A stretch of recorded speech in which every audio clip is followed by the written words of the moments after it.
Well, Luka Doncic's eye-popping body transformation made major news this offseason.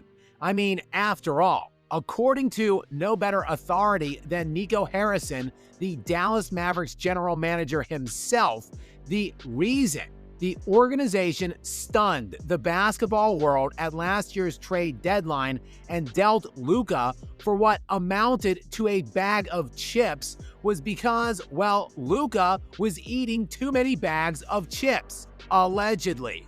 It was because Luka was fat, out of shape, and unserious about his body and conditioning.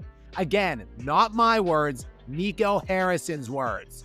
And you know, the organization as a whole and ownership felt the same exact way, or else they would have never permitted Harrison to make that deal in the first place and jettison a top 3 player on earth out of town at just the age of 25.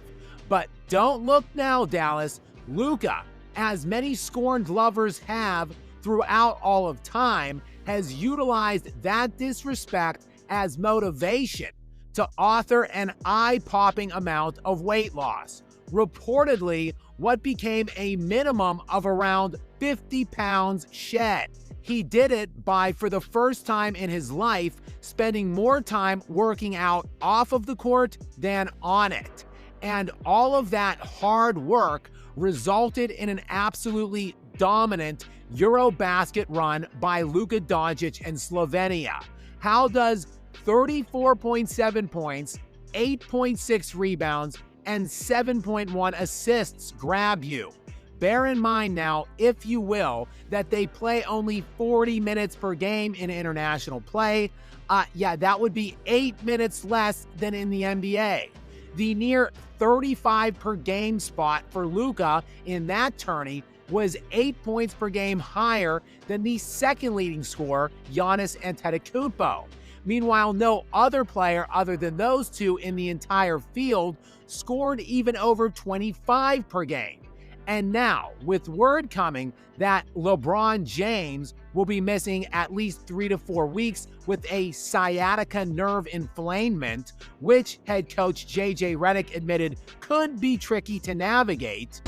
You hope that he's back soon. I mean, those things can be tricky. So I don't think we knew this going into camp, so it wasn't like it's changed anything for how we want to practice or what our philosophies are with preseason games. In fact, JJ doesn't even know what the starting lineup will look like at this point.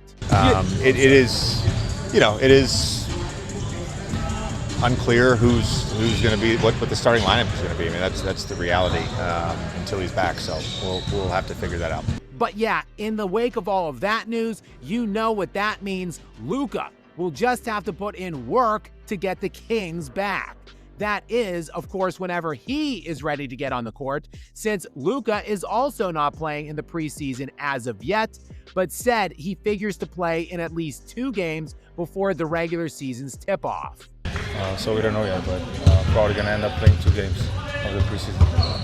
And when he does get on the floor and segueing into the regular season, Luka cites a next man up mentality in replacing LeBron. They've been practicing, and hopefully LeBron can join us as soon as possible. We're going to obviously need him, but our mentality got to be next man up. But ultimately, Luka is just willing to do whatever it takes to get wins. I just want to play basketball. If I do less, do more, whatever it takes to get a win.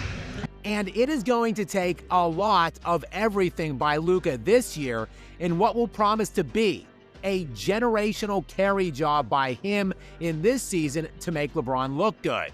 Oh sure, LeBron will need no help making himself look good in the box score, but slapping makeup on that pig and actually accumulating wins, well, that is going to take a pure Houdini act by skinny Luka Doncic this season. Let's keep in mind, LeBron did post a minus 54 last season in the old plus-minus category, which ranked just 20th best on his own team.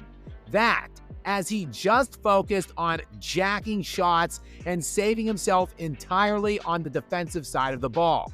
Something Luka highlighted has been an emphasis this offseason. Probably get in shape and the defensive end with a lot of defensive breakdowns. Obviously, to get in shape is mentally and physically. But I would say those two things. Now, last year, of course, was Luka's first time since his rookie season not making a first-team All-NBA selection.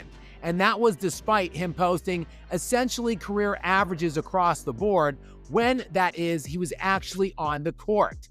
But therein lies the problem. He played in only 50 games total, just 22 with Dallas prior to being traded away, as he was hampered with a myriad of lower body injuries. And really, that has been the only negative commentary about Luka in his early career to this point, his lack of durability. Now, don't get me wrong, it's not like he has been Joel Embiid or Ben Simmons or Zion Williamson or, hell, even Kawhi Leonard. Luka has appeared in roughly 65 games per year on average so far to this point of his career, but in order to elevate to that next level of superstardom, that has to be more moving forward. And enter now skinny Luka off of this fresh body transformation, and the sky is now seemingly the limit for a guy who already has the third highest points per game average in league history, behind only Michael Jordan and Wilt Chamberlain.